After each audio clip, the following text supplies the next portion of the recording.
So this girl says that when she was 15, she was the type of girl that loved scaring people. Like if her friend stayed over, she'd be like, did you know that somebody died in this room? Or if she was somewhere with a friend, she would like make up stories just to try to scare them. So there was the day where her parents were gonna go out for the night and they were gonna take her and her sister to the grandma's home. Now she was in her little rebel stage and she was like, I don't want to go, I'm 15, like I can stay home alone. And her parents actually agreed, so they only took her sister to the grandma's house and she stayed home alone. So she says that she's in her room and she's on Messenger with this guy that she was talking to, when all of a sudden she started to hear really loud noises coming from downstairs. So she's messaging this guy and she's like, oh my god, I think like someone's trying to rob my house. And he's like, do you want me to come over? Like what's going on? She's like, no, don't come over, let me at least go check. So before she even heads downstairs, she goes to her window because she wants to see if like anybody is down there or like any cars that she can see, and she doesn't see anything. She also checked because she wanted to make sure like if it was her parents or not, maybe they forgot something and came back and it wasn't her parents. So the sounds that she was hearing were like the cupboards being opened and closed, the dish strainer, like if all the dishes were just falling to the ground. So obviously she's like, someone's in the kitchen and I need to go check. So in order for her to walk down, she had to turn on the lights to the stairs. So she's like quietly trying to walk down the stairs when all of a sudden she hears that click and the lights turn off. And when those lights turn off, she says that she starts to hear as if someone was grabbing like plates one by one, bashing them to the ground, another plate bashing it to the ground like over and over. So she goes back up the stairs, turns on the stair lights again,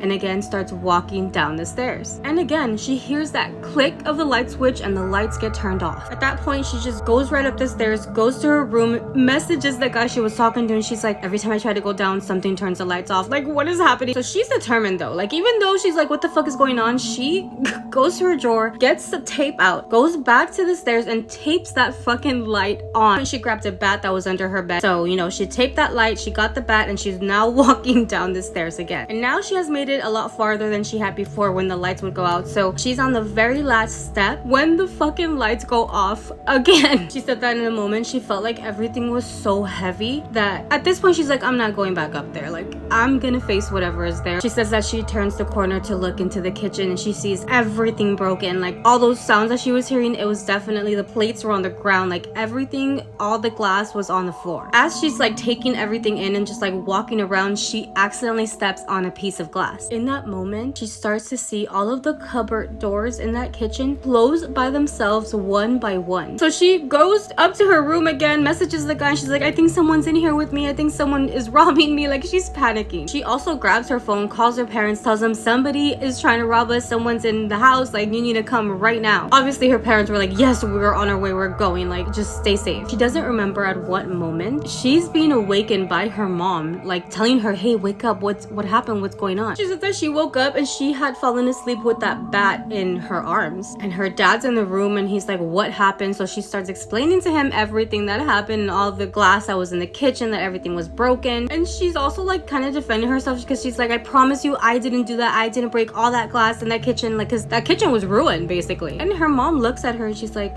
what do you mean? Like, what's broken? Nothing is broken in that kitchen. And her dad's like, what are you talking about? There's no one in the house and the kitchen is not, like, there's nothing broken. What do you mean? And she's like, what do you mean? All the glass is broken in the kitchen. Did you even go in the kitchen? She says that even the guy that she had messaged on that Facebook Messenger was downstairs too, because he was terrified and they all kind of got to that house at the same time. He had kind of told them what she had told her too. And the dad was like, there is nothing broken in that kitchen. Like, what are you talking about? And at that very moment, the dad sees that her foot is like cut, and he's like, what happened to your foot? She goes, I accidentally stepped on the broken glass in the kitchen. She ends up going to the kitchen and there is nothing broken, there is nothing wrong in that kitchen. Like, nothing happened in that kitchen. Till this day, she has no idea and no explanation as to what happened.